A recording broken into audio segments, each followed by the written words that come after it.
Hi. Hey, how are you? Good, thank you. How are you? Good. Nice to see you again. Likewise. So for new watchers, we should probably just introduce ourselves. Sure. So would you start? All right. I'm Kara. I am a teacher. I am a teacher educator. I'm an author. My expertise is in autism. My brother has autism. I'm going through the diagnostic process now myself. And yeah, I'm a nerd. I'm all around nerd. Yay. Yeah. We love nerds. Mhm. Um, I am a nerd as well, very much. Possibly in different ways, I guess.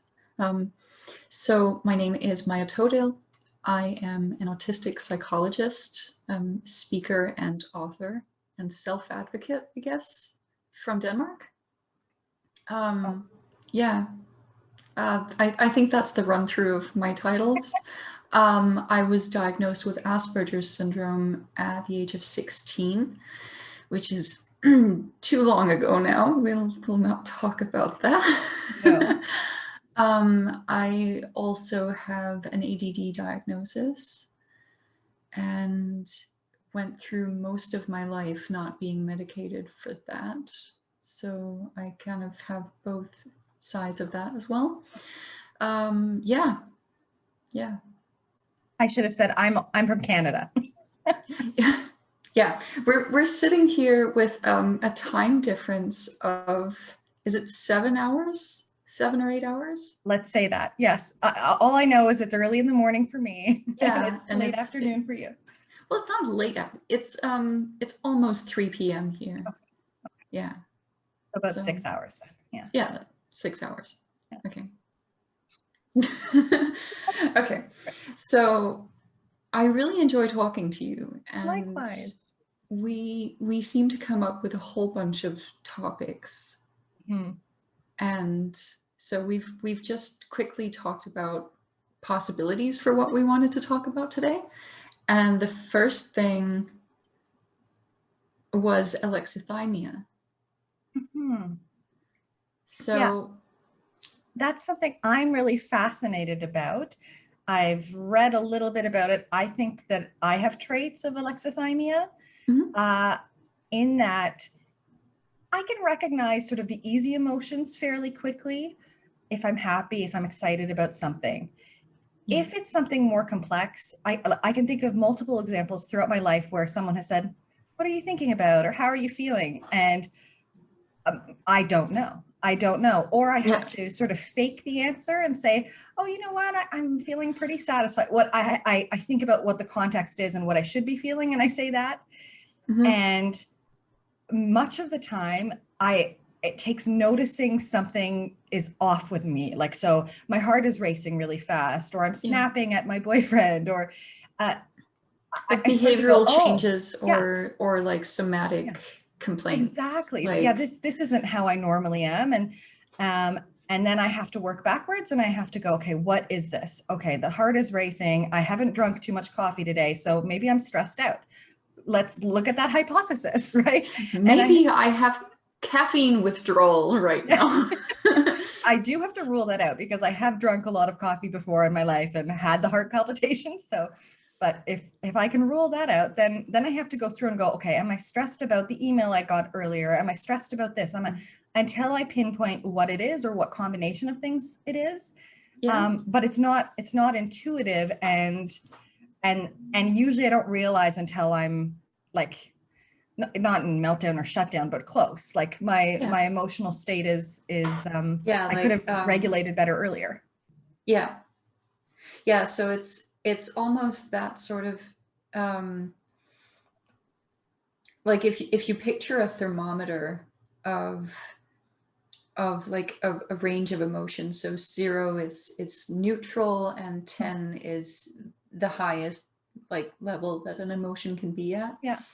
Um we do see fairly often, and I guess this is very much what you describe, is that if you're at 0, 1, 2, 3, that's fine. We can recognize that.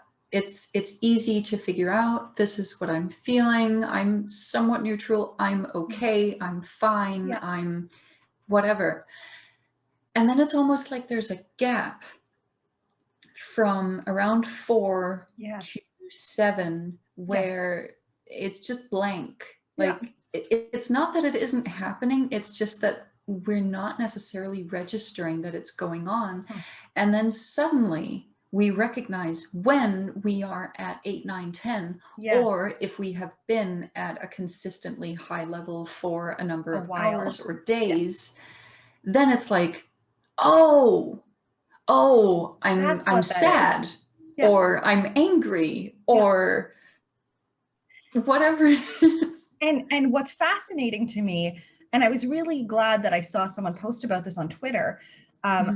I wouldn't have necessarily recognized that about myself so much, because I am also hyper empathetic. So it seems so strange. How can I have this very empathetic response to other people when I'm watching TV, even if it's a commercial I'm making fun of? I might cry because they get me in the feelers. Like I like other people's feelings, I can sense very, very deeply and feel very, very deeply. Even pain. Like if I see someone get hurt, I physically feel that somewhere in my body. Like, so it's just the internal recognition of my own feelings that is harder for me. Yeah, and I guess that can be related to interoception.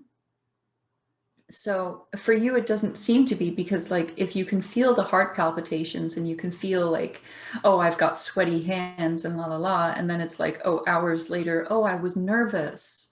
Yeah. Then there isn't an interoception issue, but there is kind of recognition issue. Yeah, kind of. It's like putting the pieces together and being like, oh, that's what's going on. Yeah. I did see at some point someone posting that they didn't want to use the word alexithymia anymore, or that alexithymia is like somehow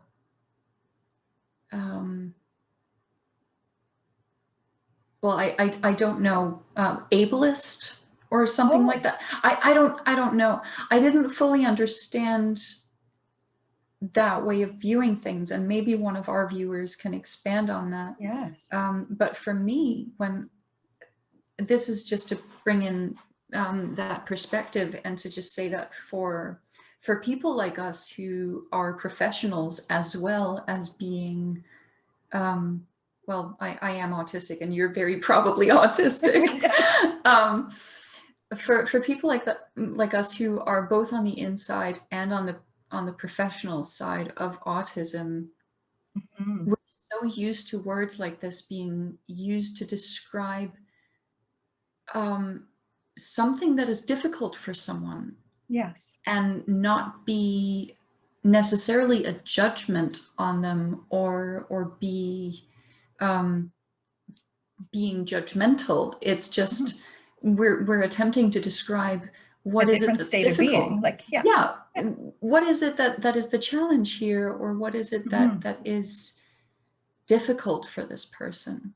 And I mean, I certainly feel better having a word for it, but that's a personal position. Certainly when I think through a framework, when I think about my whole life through the framework of autism and some of these comorbidities, things make sense, right? I can forgive myself for things that I thought why was I so stupid? Or why didn't I do that differently? Or why was I a doormat? Why could I not find any words at that time? So all of those things that until I thought about myself this way were kind of shameful and compartmentalized away. Now it's like, there's a great reason. For those things. And it is that sort of recognition that once you have a word for something, that it's a descriptor. It's not necessarily good or bad. It's just describing, the color black. That we call this black. That doesn't mean that black is bad or good. It's just a descriptor of how we perceive it. Unfortunately, the way language works, though, is the meaning does change with usage, and then things can become ableist or euphemistic, or Yeah. and so we do have to keep up. Yeah. Yeah, we do definitely, and it can also happen culturally in one place, and not necessarily be that same sort of way somewhere in else. other parts of the world. So I feel like sometimes, because I try not to be too much on autistic Twitter anymore, because I feel like there's so much anger. I sometimes will actually be in a bad mood if I've been scrolling for half an hour. Agreed. Like I have to really not do it too much. But the more I read, autistic Twitter or blogs from autistic people, so many of them are from America. And I sometimes feel like the online community, first off, is its own culture and moves at its own pace. And then the American culture, there's so much history and so many connotations that come along with everything that is said within that context that doesn't necessarily apply to my culture in Denmark. We have our own things. Well, of course, every culture does. Yeah. But like sometimes I feel like,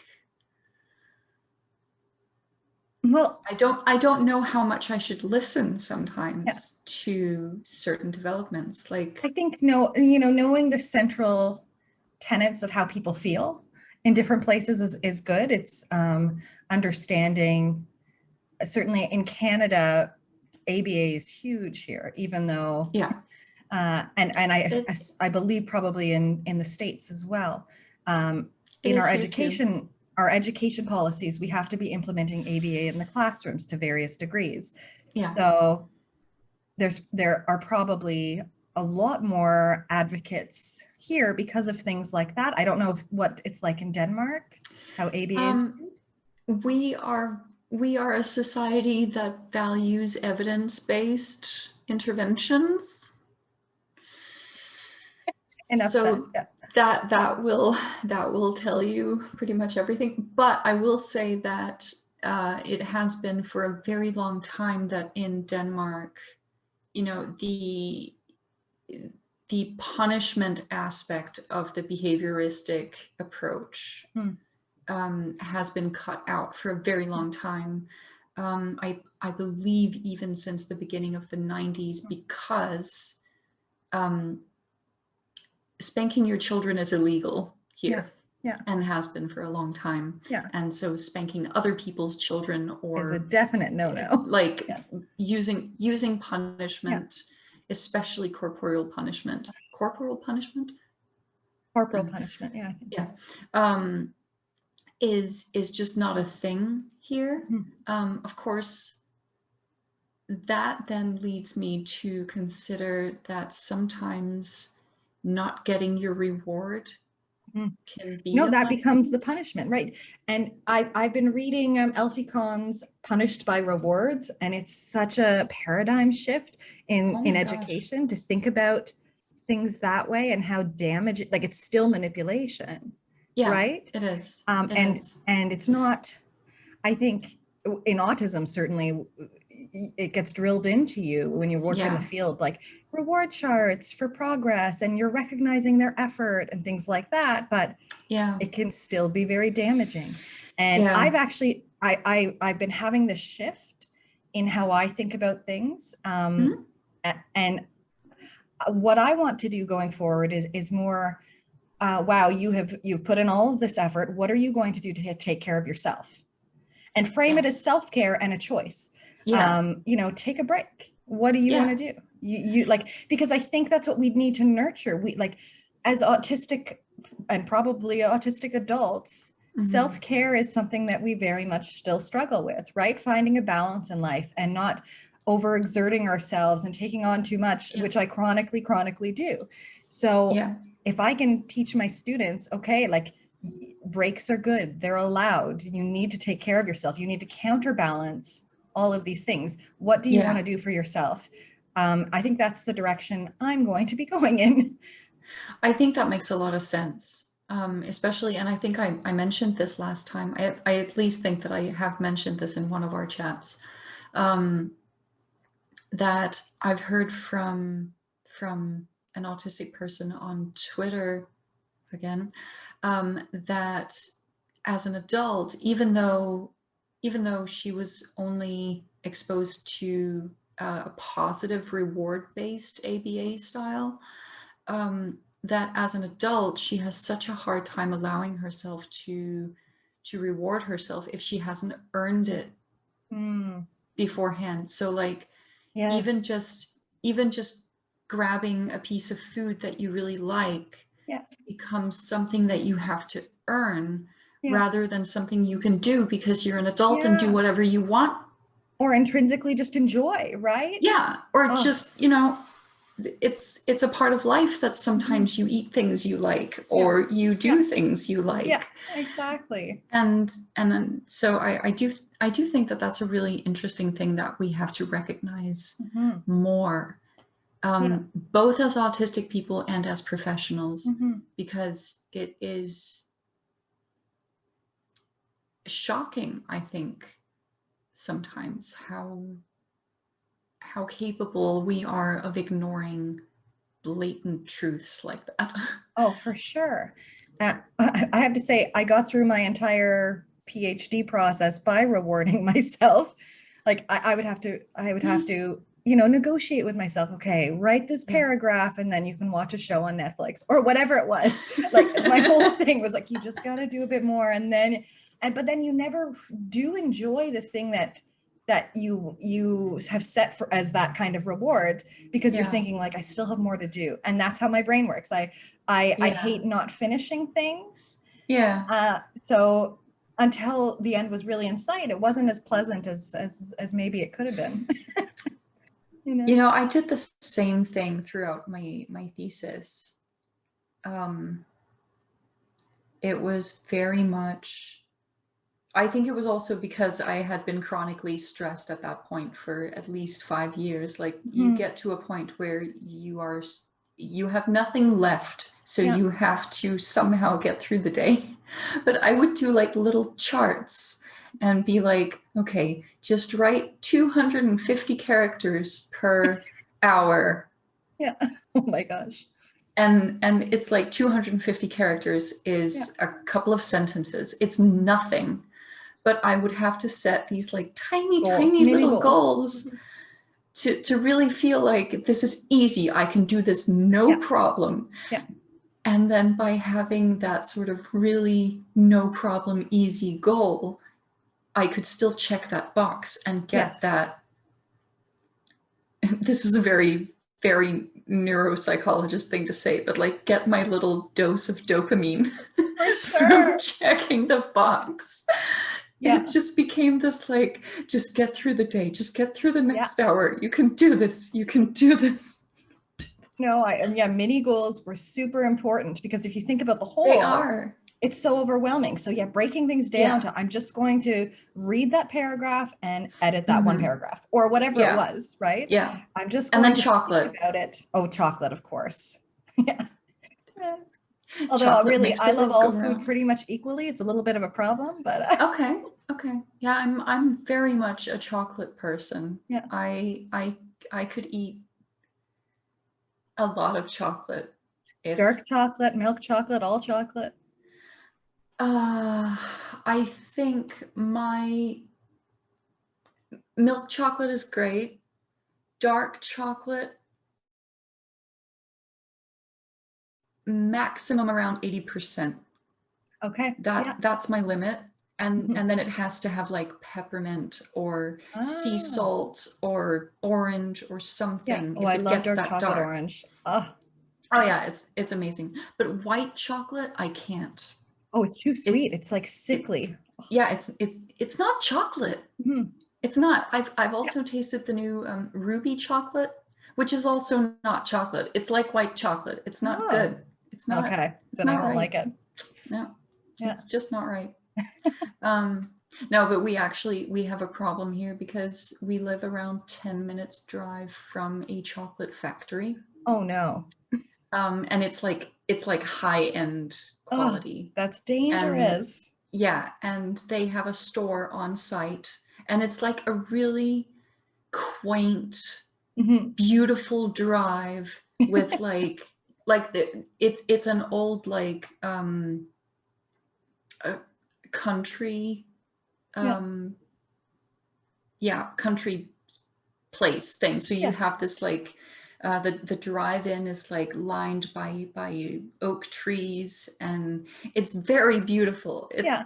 It's an awesome place to go. Oh. Yeah, and then they've started in the summer. Every Wednesday, they have soft ice for 10 kroner, which is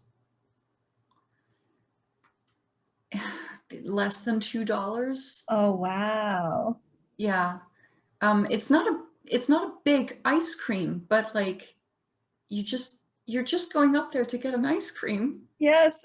On But this then beautiful property, and then there's a chocolate outlet shop. Like, yeah, it's like you're already there. might as well. Yeah. You might as well get some more ice cream or some Oh my gosh. chocolate. Yeah. Oh, I love it. No, it's daily temptation. Oh, I believe it. Yeah. No, but chocolate is definitely a way to pull yourself through a semester or Yes. a big assignment. Yeah. Yeah. Definitely. Another thing that you had written something to me about being in the process of diagnosis, and I can't remember if you said like, what if I don't get the diagnosis or something like that. Yeah. Before I put my chart together, before I put my 21-page, almost 7,000 word document of my traits over time in different categories, it was a concern because, certainly there are many people in my life who would be very surprised. Yeah. And then there are people who know me very, very well who would not be surprised at all. I did mention it to my brother. I haven't told anyone else in my family, but my brother was like, okay, I'm not surprised. Okay.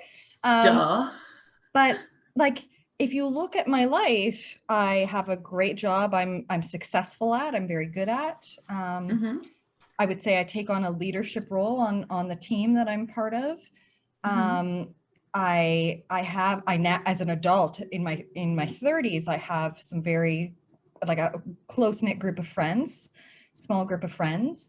I'm in a long-term relationship. Like, I have a PhD, so I wrote a book. So on paper, I look very, very successful, right? Yeah. But it's the things. It's like getting home at 3:30 or 4 after work and being non-functional, unable to do anything else because I'm so burnt out. It's the private things. I'm able to mask very well, so people don't see what is hard, or the shutdowns that I experience at times, so until I actually did the charts and went, whoa, there's a huge, like, there's all of these patterns I haven't thought about because I've tried to put them away in a little basket somewhere, I was worried, but I did find a neurodivergent practitioner who diagnoses. So that made me feel a lot better, because I said to them, I can't do Likert scales. If you're asking me questions like, are you uncomfortable in social situations? And it's, always, sometimes, rarely, never. I can't in good conscience say always, because I have friends that I'm comfortable around. But can I think of many other situations where, yes, I'm uncomfortable, or I'm the first one to leave the party, or I have to bribe myself to go to the party? Yeah. But so I can't do the Likert scale because I want to answer it perfectly. I want to answer it with complete accuracy. And that is hard to do. And I've always struggled with that, like multiple choice tests in high school. I would write the answer. I would circle and say, I chose C because of this, like, I don't like ambiguity. No. Oh, you're definitely not autistic at all. I know, right? I've got none of those traits. But I think, oh yeah, where I was going with this, with my tangential thinking, as an adult, I have been very fortunate to control the variables in my life. So this past year with the coronavirus situation, I had way more shutdowns / meltdowns than I've had in a long time. And then I was thinking, oh my gosh, this is like, you know, at this stage in my life, I did this. Like I could look back and see, oh, I've had these terrible coping episodes throughout my life, but it's been a lot less in adulthood because I control things. You know, I don't put myself in situations normally that are chaotic or uncomfortable for me. No, I found my niche. You choose. You choose. But this year upended everything, right? So it really did. It really did. I think I was lucky that I was still that I was in the last year of my university, because that meant that, yes, my internship did get messed up, but my thesis writing almost didn't get affected at all. So in that sense, I've been really lucky, but gosh, I've seen how much it's just been huge for people's lives. So yes, of course, your life being changed in that way would have contributed so much to additional meltdowns and shutdowns. And that is sort of like, even if you were just slightly considering that maybe you were autistic before, an experience like that is something that's going to put in the forefront of your mind. Oh, yeah, exactly. Maybe. Well, and like, let's face it, I've been doing quizzes online for years and it's always coming up positive. Like, not that I set much store by quizzes, but I also remember as a teenager, my mom had, it might have been a Tony Attwood book, and she had highlighted siblings can have traits or something like that. And I was like, well, it's not talking about my older siblings because they're as neurotypical as it gets. Like, oh my gosh. It's me. They're talking about me. Yeah. You know, I think that there's several aspects of this that I think are really interesting to talk about. One part is someone like you having worries that, what if I don't qualify for the diagnosis? That to me just brought up very much that sort of phenotypical part of the spectrum, which is like, there's a really wide gap between not being autistic at all, you know, being allistic over here, and then qualifying for an autism diagnosis over here. This part in between of those, that is where you're not allistic. You are some degree of autistic, but you just don't qualify for the diagnosis. And a part of that is that the diagnostic criteria are so still built on the early observations and the early definitions of what autism is supposed to be. Plus the fact that diagnostic criteria are built on what can be observed. Like, when you go for a diagnosis for autism, there is now a lot of psychiatrists and psychologists around the world who recognize that, you know, the social difficulties that come with autism, that there are people who mask them, and that you don't see the social difficulties to the extent that you would expect with an autistic person. Yeah. But in effect, the diagnostic criteria are very much built around, you know, do you fail socially? Yes. And that, to me, that is the problem. Yeah. with, Well, and all of it is like that. Like yeah, we don't diagnose people until they're in crisis, until, you know, and that doesn't leave a lot of room for role models who are managing and living their best life. oh, And how sad that is, for children being diagnosed now, if you know, because I think yeah, knowing you're part of community is helpful, right? it is, it is. And you're not alone, and your brain works like many other people's. You just haven't met them all yet. Yeah, and as a child and a teenager, having role models that you can relate to, that is so important. And you know, I have several clients who are in their teens and who don't want to talk about autism at all, regardless of whether or not they've been diagnosed officially. Mm-hmm. They don't want to hear the word because Mm-hmm. to them, autism is handicapped and Yes. socially inept and, you know, awkward and embarrassing, Mm. or they associate it with low intelligence. Yes. They associate it with all these things because there's such a tiny, tiny number Mm. of people who are openly autistic, Mm. who are what we used to call high functioning, Yes. or what I now would call well masked Well masked. I like individuals. that. I like that a like lot. like they pass Mm-hmm. for holistic. Yeah. Um, and it's like,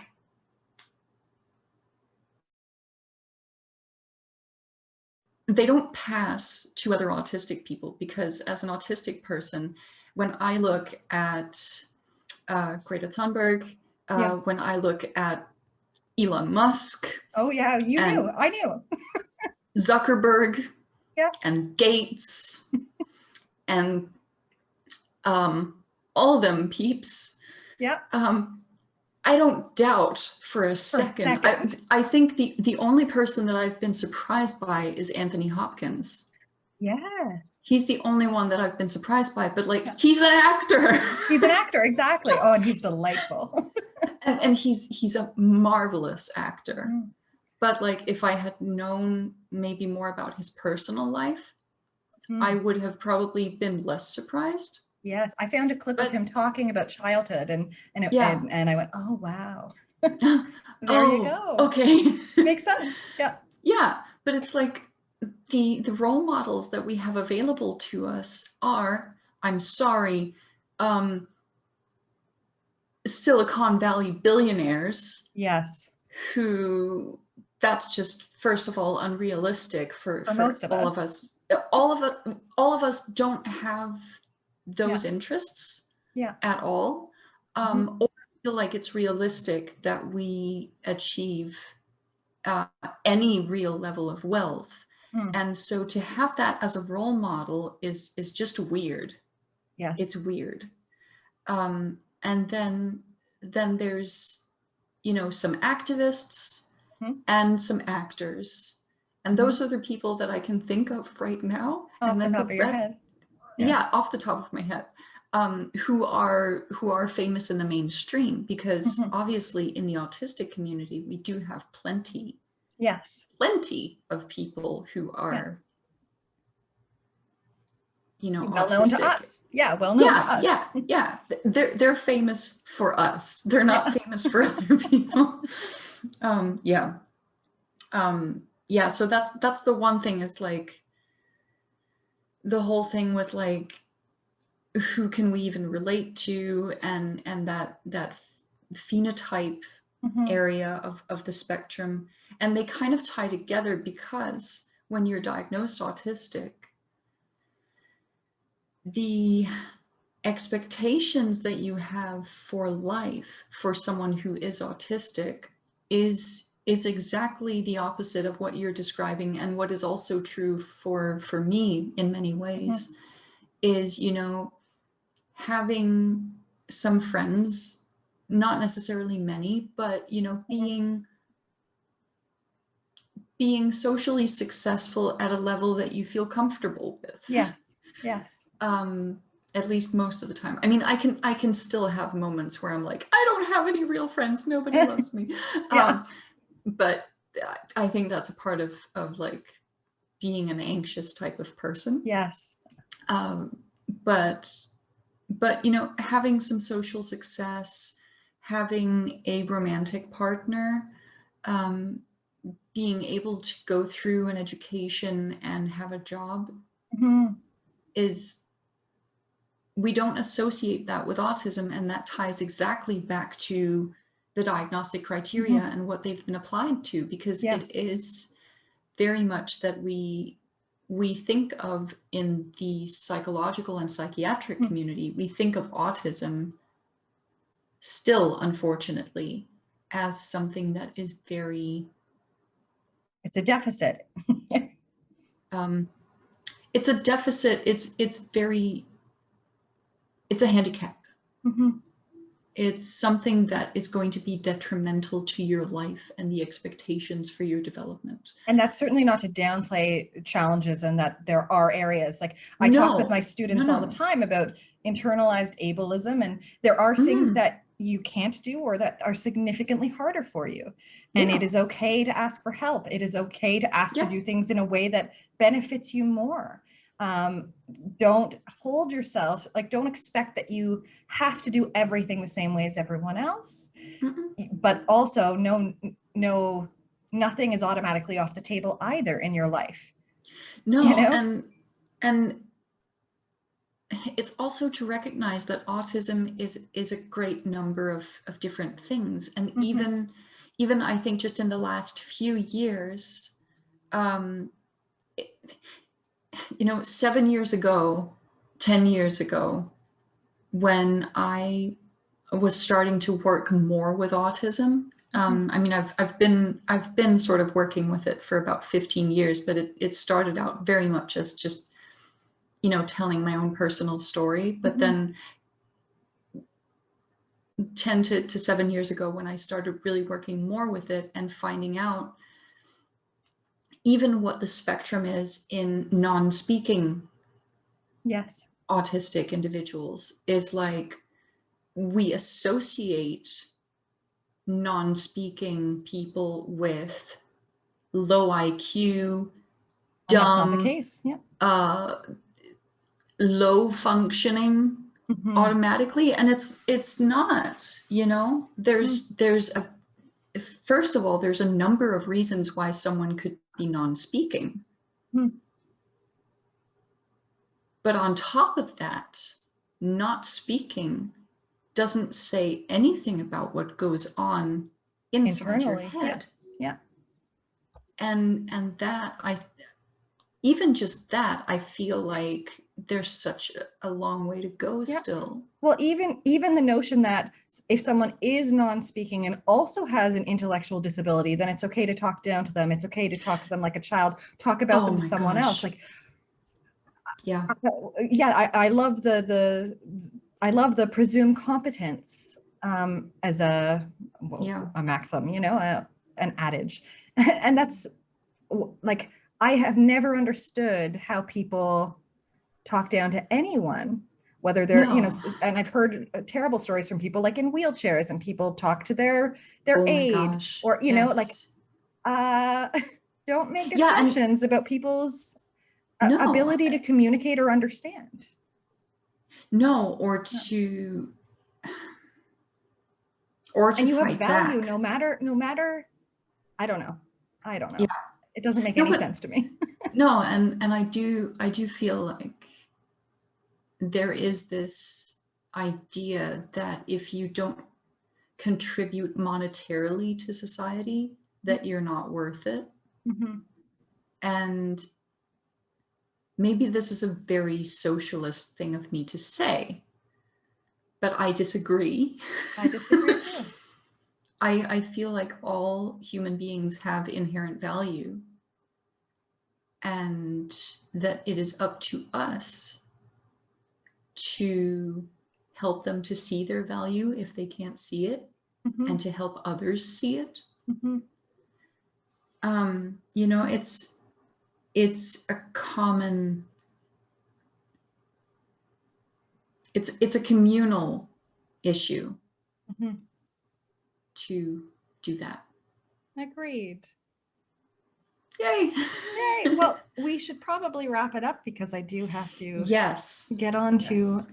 an appointment. But I can't wait to chat with you again. Soon, I hope. I hope so too. Yeah. All right.